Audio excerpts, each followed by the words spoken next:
Camera for Donnie. Go for Donnie. Sound for Donnie. Go for Donnie. Makeup for Donnie. Go for Donnie. We're voting for Donnie.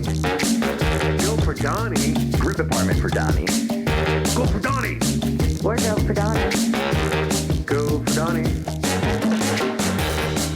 Go for Donnie. Go for Donnie. Oh my gosh, Bo Stuart. Ladies and gentlemen, we have Lieutenant Colonel, retired Lieutenant Colonel Bo Stuart on the show today. Also, survivor of Naked and Afraid. I even know what season was that? That was back in 2015. What do you called for surviving? Season 4, episode 11. Season 4 of Naked and Afraid, episode 11. Bo survived. He didn't only survive; he thrived out in the jungles of Guyana, where we were. Such a fond memory, Bo. So good to see you, dude. Welcome. Thanks for coming on the show. Yeah, thank you. Glad to be here. No, I'm happy to talk about it a little bit. So it's been a while since we've seen each other. So I'm looking forward to catching up and telling some stories. So. I know it's been it's 10. Holy shit! It's like 25. It's been 9 years. Like, yeah. Crap, man. It's like amazing how time flies, But it's the kind of cool thing about what this industry, this circus, this carnival of people, if you will. We do so many projects along the way. We meet so many cool people, and it's all about the connections you make and the connections you keep. And clearly, we made a connection, and I think our connection started from the Army first, because you're obviously military, and I was in the Army, and that helped a better relationship quickly between us because. On these shows on Naked and Afraid, I had to come in and replace someone, by the way. So I came into a crew that's already set up, that's already working really well together, and I have to come in and kind of just morph into this crew and gain the trust of everyone and just kind of show up. And the thing about Naked and Afraid is it's a trust thing. It's like a thing where, we're throwing this couple, this male and female, out into a survival environment and saying, trust us, we will guide you. We will show you, where to go. It's up to you to make everything happen and survive. So it's a trust thing. So it's hard to get in there and get that trust. But I felt like we, got there pretty quick when I got the guy on. Yeah, absolutely. That's when you have a shared background and you immediately have some sort of shared understanding, that an experience that you have together. And that was fortunate. Right? I was like, this guy's in the Army. I'm like, okay, he's going to get what I'm saying and the references that I'm going to throw out. I knew you were going to pick up, and I knew the other people on the crew were not going to pick those things up. It would be invisible to them. And so that's just the unique thing that you have about around other soldiers or people who have been a soldier before, that they come to that shared experience. That's such a part of why people, even long after they leave the Army or the military in any branch, they tend to clump back together to those same shared experiences with those people. So, totally, 100%. I mean, I just had another great guy on, Billy Dunstan. He was a Ranger. He was on a show, Mountain Men Extreme Marksman, I think was the name of it, that we did. And he threw knives. And it was the first time he had ever did any competition. But just like you, as soon as we met, I'm like, oh shit, dude, you're Ranger, infantry? Oh, I mean, we're bros. And then it's like the instant connection. And it's that arc throughout the whole shoot where, you might rib a little. I guess it's less with Army than with other branches. I'm sure it is with you too, because it's still a brotherhood, a sisterhood, if you will. But man, you take the piss out of each other any chance you get. Yeah, of course. So tell me, what year did you join? And just give me a brief little arc about your military career, because we're going to get into it on Switchy Channel too, because there's so much to talk to you about. Yeah. Pretty storied.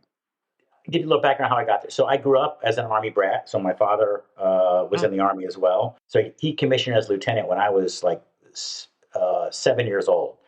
So I remember exactly all the things that he did, the different jobs that he had, all the military posts that we went to. And I was like, Dad has a cool job. It's fun. Like, I want to do that. And then so in high school, I joined ROTC, and I had a great time, or junior ROTC, and I had a great time. I had two great instructors. Both of them were former Green Berets. And my dad was a Nice. Ranger, and for those of you who know, there's a rivalry between the Rangers and Special Forces soldiers. And so my dad had always talked, derisively about, you didn't want to be a Special Forces guy. That you got long hair, they're ill-disciplined, you know, which, when you're in high school, you're like, well, that stokes Yeah. my interest even more now that Dad Yeah, says, exactly. That's what I want to be. yeah. And then I had these two great role models who encouraged me. They're like, hey, if you enjoy this, you can go to college on a scholarship, on an Army scholarship. And they had that my freshman year.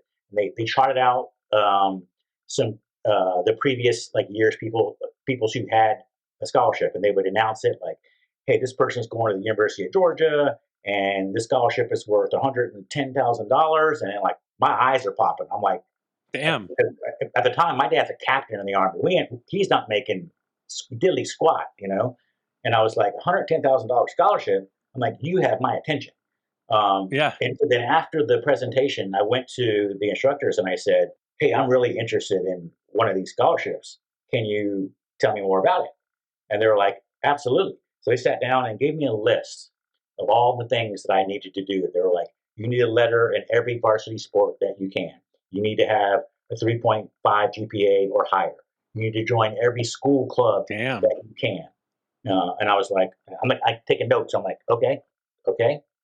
And then I just went and did everything that they told me. So I lettered in 4 sports in high school. My GPA was good. I joined all the clubs. I did all the things that they told me. And they were absolutely right. I got a scholarship. And so at that point, you could pick any school in the U.S. that had Army ROTC. And so I was like, I'm in. So I signed up. I went to college. My first year, I went to the University of Tampa, and now I ended up graduating in Korea, which was a very unique experience. My last 2 years. So we were at Fort Benning, Georgia, for my freshman and sophomore year. We moved. Oh, to Korea. geez. Oh, I'm so sorry. Oh, yeah. No, it was awesome. It was completely awesome. So I get there in 1987, and I graduate in 89. Well, the Olympics were in 1988 in Seoul, and my high school was in wow. Seoul. And so, they canceled or they delayed the start of school for 2 weeks so that the students could all experience as many Olympic events as you could. And I loved it. I watched baseball. I was a huge baseball player, so I watched a whole bunch of baseball games. Jim Abbott, the one-armed pitcher, was pitching for the Olympic team, and it was awesome.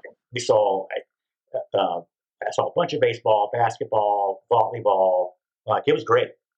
But anyway, yeah. So it was an awesome time to be overseas, and that was my first experience to another culture, to something completely different. And it's like when you go to the Orient, it's not like going to Mexico, right? Right. It's a whole different thing. It's not. What kind of culture shock were we talking? Where are you from, Bo? Where are you from? And then, well, I'm an Army brat, so you're coming from Benning then? Yeah, at the time we were at Benning, but I had grown up everywhere. We before that we were in Hawaii, and so I grew up for 3 years in Hawaii. But we were mostly in Georgia, so that's where my family is mostly from. So Georgia to Korea. Yeah, I could ostensibly say that I'm from Georgia and be plausible. But yeah, so going from Georgia to Korea was it's culture shock, but not in a bad way, in a good way. Right. We got there, and I'll never forget. We got immediately. We get off the plane, and the smell hits you, and you're like, "Oh!" I mean, it's pungent. Wow. It's because they fertilize their fields with manure, and that smell is it's strong. And the smell of kimchi, the Korean cabbage, permanent cabbage, is everywhere. You can smell it everywhere you go. Wow. There's no getting around it. And that was new for me. I didn't grow up on a farm or anything. And so that part was eye-opening. And then not being able to read, because everything's written in Hangul. So if things were written in the Latin alphabet, at least you could make a guess, right? You can look at it and be like, okay, I kind of know what that is. But when you're looking at Korean, Hangul is their language, and you look at it, it's indecipherable. It is not. You're looking at it, and there's no hint, no clue for you to figure out what this place is. So. Wow. very different. Well before Google Translate. Yes, absolutely. But so I graduated there, got the scholarship. I went to the University of Tampa primarily because they had a great brochure. Uh, because there was no A internet great back then. brochure. Yeah, so there was no internet. So after I got my Yeah. scholarship, all these schools, smart universities, they get a list of the Army scholarship winners for that year, and they send you their brochure trying to convince you to come there Smart. because you're a fully Smart. funded student. Like your tuition Yeah. is being paid by Uncle Sam, so they want you to come to their university, right? Um, and I Korea is a pretty cold place, and I was tired of being cold. I'm like, you know what? I want to Yeah. go to someplace where there's a beach. And so the University of Tampa in Florida and the University of Miami, both those schools, and they still do to this day, if you bring your ROTC scholarship to the school, they kick in room and board. And I was like, Damn. this is great. Damn. I can go to college for free. I'm like, I'm in. So I sat there and I had the Tampa brochure and the Miami brochure, and I was like, and Tampa, if you've ever been to the University of Tampa, they have these, these onion dome shaped buildings on Plant Hall, and it's gorgeous. And I was like, man, that place looks like Turkey or something, I was like, oh, I'm in. I'm going there. So I go to the University of Tampa. I get there, and I love it. It's a beautiful spot. I did what all freshmen do. I go crazy partying with all my friends. But it was also fairly disciplined because they had a really good ROTC department because everybody who was basically almost everybody in the ROTC program were scholarship winners. So all these people were athletes, scholars. They were smart, And so I enjoyed it. But we went to a competition, ROTC competition called Ranger Challenge, and it's like the Army sport, And Yeah. so and I was on the team. So we go to this competition and we get crushed by North Georgia College. It's a military school in Georgia. And actually, some of my friends from Fort Benning, they had gone there, and I knew them. And none of them were on the Ranger Challenge team at the time. But we go there, and they beat the brakes off of us. Like everybody on that team scored perfect on the PT test. All of them shoot expert. They all, crushed the land nav course. And so we came back from that, and I was like, if you can't beat them, join them. I'm like, I'm transferring. This year's going to end, and I'm transferring to North Georgia. And that's what I did. So this school ended, the year ended. I transferred. I went to North Georgia, and best decision I ever made because I got there and I was only there a couple months. I met my future wife. I was a sophomore, she was a freshman, and so we dated all through college, and then graduated, joined the Army, and we're still married today. And now we're 27 years in the Army, and this year will be 31 years that we're married this summer. So. Congratulations! Wait, you're still active duty? No, I retired in 2020. Oh, that's what I thought. I was like, wait. I thought you retired. Oh man, that's so awesome! Congratulations! And just from hearing that story, it tells me about your character, about always wanting to be better and do more, and that's probably why you ended up in Special Forces. Yeah, absolutely. Like if someone puts a challenge in front of me or something like they're, hey, this is difficult, it makes me want to do it. I'm like, oh, it's hard. Well, okay, sign me up. I'm in. I want to try. And that's exactly how I got to Special Forces. I was in the infantry, and it's still this way for officers. You have to do 4 years in your own branch, and in my case, I was in the infantry, and so I did 4 years in the infantry, and then a recruiter came around. Like literally, they have a recruiting team that goes around and recruits Special Forces soldiers.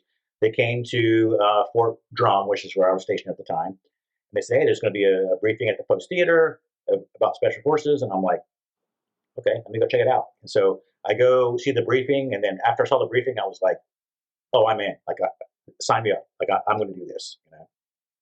So and how long after did you? Now I did I worked for a company, and we did some fun shows back in the day. One that kicked it off was 2 Weeks in Hell, which I want to ask you about, and then the others were Surviving the Cut. That was the name of the show. I think it's a Discovery show where we had crews that would go in bed with specialty warfare schools. And it was a lot of fun. And it was good seeing them what actually happens in the attrition rate, and seeing our crews being able to sometimes keep up with them and a lot of times not, but it's really cool. So going back to 2 weeks in hell, I mean, from what I saw on camera and what our company documented, I mean, 2 weeks in hell, it's hell. It's hell. And Yeah. I'm sorry, let me back up. You have to go through that before you're even admitted. Is that correct? Um, so, so I'm thinking, is two Or weeks in selected? hell, was that special forces? Yeah. Was it? They have altered the path for selection over time. And so when I went, it was 28 days. And so it just depends on when you went. If you went some years, it was 2 weeks in hell. And in some years, it's 28 days. I think they've stayed, I think it's back around 28 days right now. Um, but even 14 days is a long time when you're One day too many, 1 hour too many. Yeah. Yeah, absolutely. So how many out of your class made it through? I mean, I don't remember exactly, but I mean, the attrition rate was pretty high. I think we probably had almost 500 people. I think we were like 470, 90, somewhere in that range. I think the number Wow. kind of sticks in my head. And then I think about maybe 100 or so, 110 maybe, I think, got selected and moved on. But yeah, it's weird because like I've done a couple really hard things in my life, and they're very different. So, like as an infantryman, I was a light infantryman. There's two, as you know, two flavors of infantry: mechanized and light. And so, Hmm. light infantrymen, they tell you in the officer's basic course when you first start, they're like, if you're a light infantryman, they're like, if you don't go to Ranger School, you are signing up to be a second class citizen. Like that, and that's just the way. That's how you're going to be treated. You're not going to get the good Yep. jobs. That's just the way it Yep. is. And so I'm like, okay, I got it. And my dad's Rangers. I was going to go anyway, but it just added some motivation to be like, hey, if you don't pass this school, you're signing up for all the You're shit shitty on. jobs. Yeah, and I'm like, nope, not me. So I go to Ranger School, and I recycle one phase. They don't have this phase anymore. We had desert phase back then, but I recycled desert, and but I graduated, and that was I was there for in Ranger School for 103 days. Wow. Now you're not getting your nuts kicked in all the time, but most of the time you are. Because there were some cycle breaks and days where they have to give you sleep, like when you're doing a parachute jump and stuff. But that was a different kind of suck. It's like a grinding, like the instructors are trying to make it difficult on you. They're doing things to make it hard because they want people to quit. They want you to show grit, and they want you to persevere under these demanding circumstances. And so they're showing up, they're smoking you, making you do push-ups. Hey, these three guys are dead. Now you got to carry them for a couple hundred, a couple thousand kilometers. Hey, this 3K. You got to carry a body, which takes a lot of people, and someone's going to carry Jeez. all the gear and his all this stuff. So they're trying to make it hard. In special forces selection, that is completely the opposite. And it's not that they're helping you; they're not helping you in any way, but they're also not doing anything to make it harder. The way they've designed the course is hard enough. They don't have to yell at you and smoke you and be like, do this, do that, with the exception of like a couple of hours. And it comes in all the clips. I'm sure you filmed it. When we do the log PT, when you're doing it over your head and rolling in the pit and doing push-ups and low crawling back and forth. And they're just doing a check to see, all right, who's not going to, and then I think very few people quit when we were doing that. But the hardest part about special forces assessment selection is that the bulk of the time you're by yourself. So like it's pretty simple. And looking back, I really love the concept of how they run it. So in Ranger School, like there's instructors there, and they're always yelling at you, and you're in formation, and they're smoking and stuff. Special forces selection is completely opposite of that. They'll come out, they'll make an announcement, and they'll say, take all your instructions from the whiteboard. And outside the barracks, there's a big billboard, so whiteboard, and they go out there and they write the instructions on there. And it's like formation, 04, rucksack, 60 pounds, weapon, LBE. They may list a couple other items, and then like that's it. So like, okay. And so no one comes to wake you up. No one is going to smoke you or whatever. So at 04, if that was formation time, the cadre members will come out and they'll start giving me instructions. And if anybody's late, like you come out of the barracks, you overslept or you were 5 minutes late or whatever, they're like, hey, go to, we were in kind of like these Quonset huts. They'd be like, go to hut number 4. Like you have just self-selected. The instructions are on the board. You didn't follow them. You obviously don't want to be here. And so they're just gone. And so you learn real quick, like, hey, they ain't fucking around. Like when they put the instructions on the board, they are serious about it.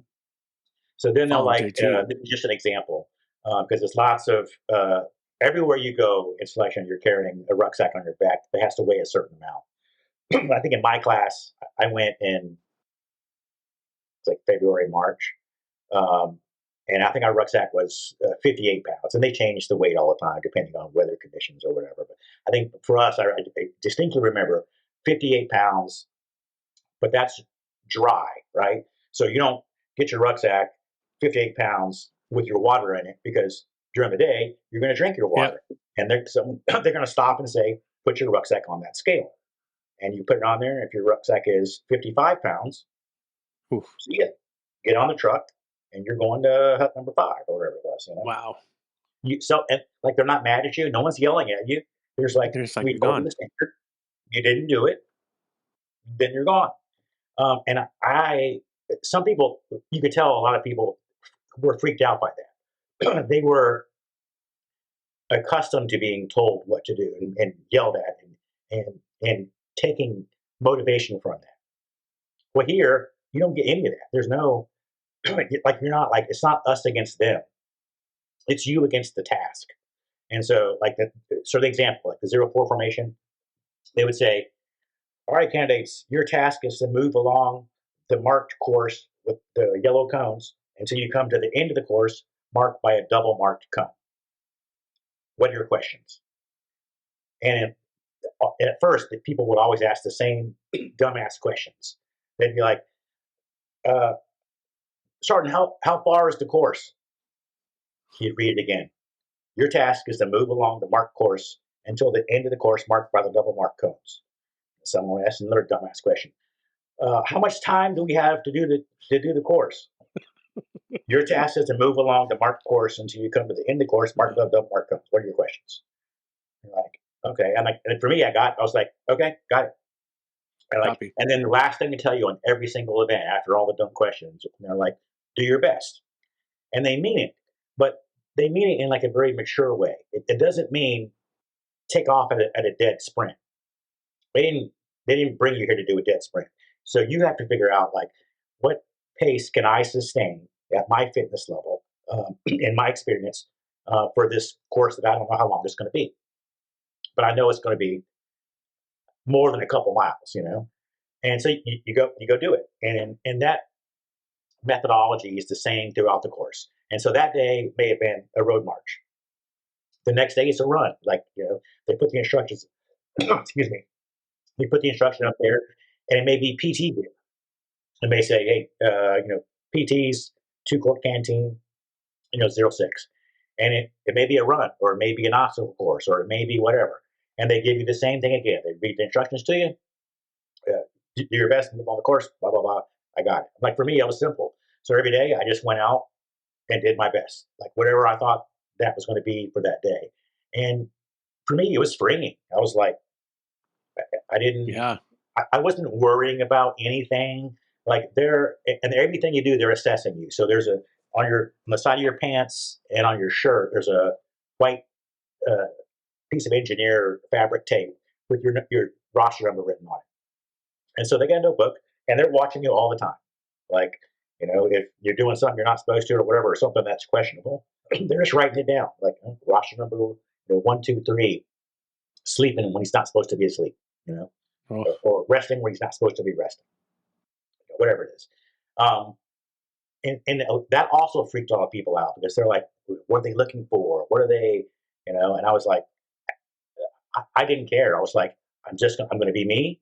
I'm going to do my best. And I was really confident I was going to make it. I wasn't. There was only one time, I'll tell the story later, where I thought, shit, I'm going to make it. Because for me, it was very. I was a light infantryman, so running around with a rucksack in the woods doing land. Yeah. That's what I've been doing for 4 years. Yep. That's This what you is know. not new to me. Yeah. But what they're really judging you on, and not in the individual events. So then they bring together the team events. So they make a team, they put people in charge, and then there's a couple times where they'll stress you. So like in team week that's the kick in the balls part. I mean, it's really Yeah. it's crushing. So you show up and you kind of know where you are on the course because everybody's been collecting their own intel on the course, trying to figure out where it's going to be. And everyone knows there's a week coming where you're just going to do difficult events the whole day. And it runs like this. Typically, you show up at the formation with your rucksack, weapon, everything. You're going to road march, depending on what apparatus you got that day, a certain number of distance. They're going to give you a task. And it may be like carry a Jeep or move a Jeep with 3 wheels, or move these 6 telephone poles, or move these 8 boxes of artillery ammunition boxes full of sand, or a downed pilot that's a duffel bag full of sand with a stretcher and some pipes, So you road march there. They put somebody in charge. That person is tasked with coming up with the plan and briefing the team on what we want to do and giving instructions and supervising while you do that task.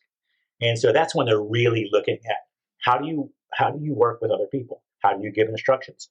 And how do you take instructions? Because somebody has to be in charge. And here, there's no rank. Everyone kind of knows. You can look at each other and know where they're from, because there's no badges, there's no rank, there's no nothing. You're just a candidate. And so they're looking to see how well do you work with others when you're not in charge. Are you super bossy? You're like, hey, that plan's stupid, change that. Or and some of that, they want you to do that, right?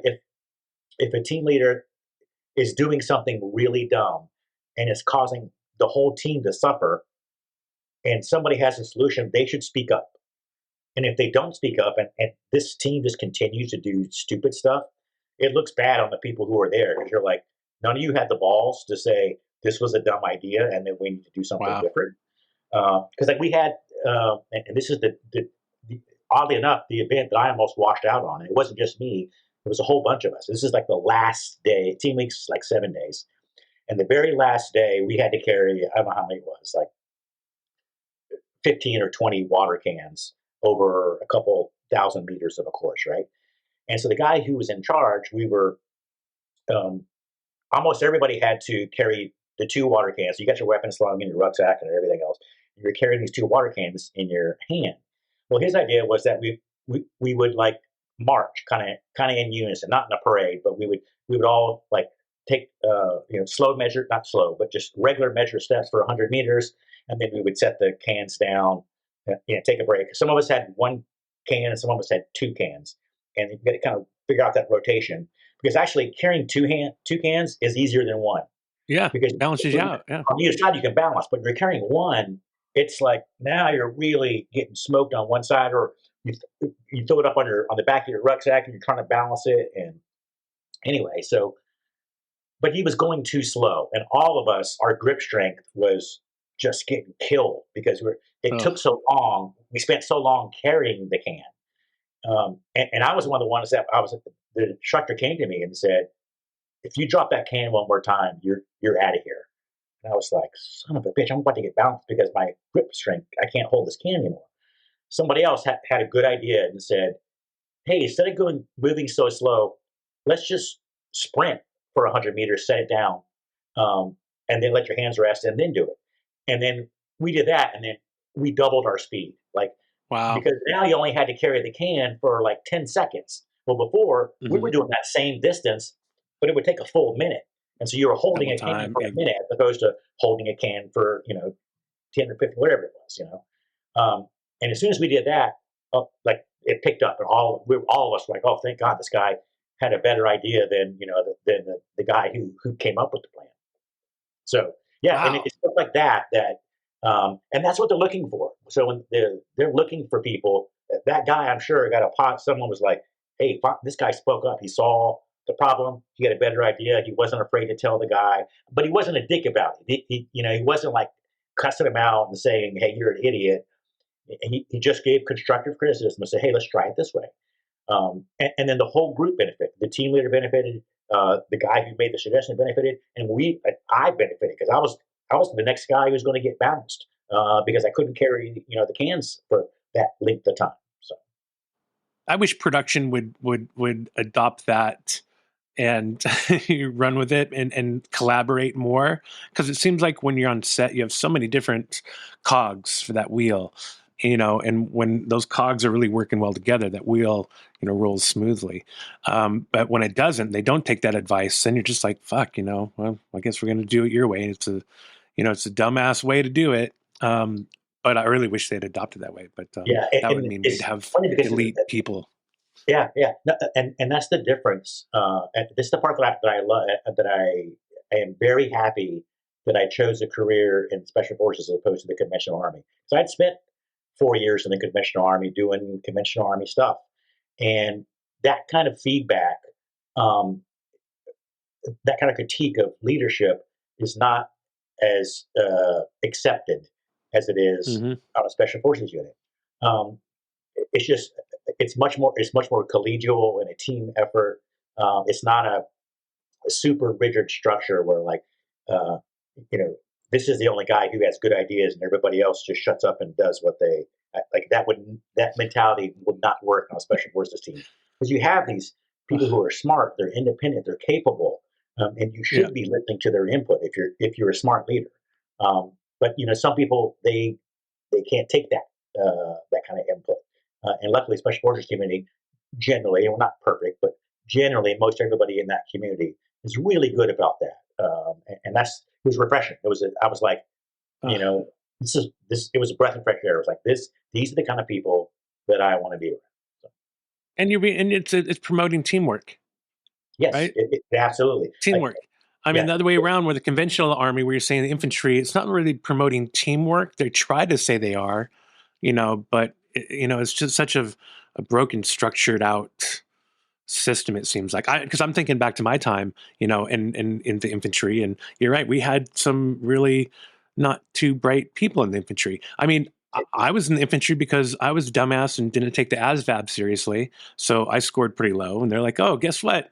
Put those boots on, you can go walk." Um, yeah. but I do see what you're saying. I mean, it's a different type of leadership, um, a different type of soldier altogether. Yeah, it is. And it has changed a lot since I was there. When I came to special forces, I was the youngest guy on the team as the team commander. So I'm in charge. I think I was 29 years old when I became a Dang. detachment commander, and I had one guy who was within 1 year of me. One of my medics was 20. He was also 29. He was like 6 months older than me, 6 months younger than one or the other. But yeah, so you're like, and they're all more experienced than me, right? I have 4 years in the army. Most of them, your team sergeant's got 15 years in the army. He's been doing this gig, and so it's like, hey, you need to do a lot of listening and not as much telling people what to do and learning and Right. figuring out your role. And you have your role, but we have very defined roles. So these are the things that the detachment commander, the officer, is supposed to be doing, and those guys are going to help you to make sure you do them because one, it benefits the team, and it Hmm. gets that mission done. But it was much more of a collegial environment than it was in the infantry. And you show up where it's a very structured and regimented, and we didn't have any inexperienced soldiers. So everybody on an ODA is very experienced. And that's different now because of the 18 X-ray program, and we can talk about that later. But they changed the model for how people get in, and it's because the army has shrunk and the recruiting is harder. And so they came up Yeah. with a model that let people come in off the street if they had, I think it's like 2 years of college, or they're 22 years old, and so now you get guys, and the bulk of people on special forces team now are very young. Now they're very capable and they have a great training pipeline and they're great dudes, but they're young and there's no getting around that. And that's a different model than the one that 30 years ago for me than it is now. But things have to change, and it has to change for a reason. So. Do you think, man, I remember we were trying to do that show that it was such a good idea, I thought, of something similar to what they're doing now, that Special Forces show that it's on network TV. Um, they're bringing celebs in. I thought it'd be cool to bring just regular Joes in, those armchair quarterbacks who think that they can do it, and bring them in and Yeah. see how they can go. But have you seen that the Fox show, the Special Forces show? And any thoughts on that if you have? Uh, I don't think I have. I generally don't watch those shows because it for me it's a little bit silly. I'm like, Yeah, okay, it's oh my God. Oh, you would hate it. I mean, I watched it. I have to watch it because I want to know. I want to see if it's any good. And I don't know. I don't want to talk bad. It's not the greatest. Like, they put bags over the celebrities' heads when they have to move them around into this interrogation room just to talk to them about what's going on. Just stuff like that. It's kind of yeah. weird. But my patience for those kind of shows are limited. Which, well, oddly enough, that's one of the reasons why I was attracted to Naked and Afraid. I'm like, hey, this is like no one's giving you instructions. You're not having to do a silly game. Nothing. It's like, okay, hey, it's just you against the elements. And I was like, well, sign me up. I'm game. Production for Donny. Go for Donny. Locations for Donny. Go for Donny. Habitat for Donny. Go for Donny.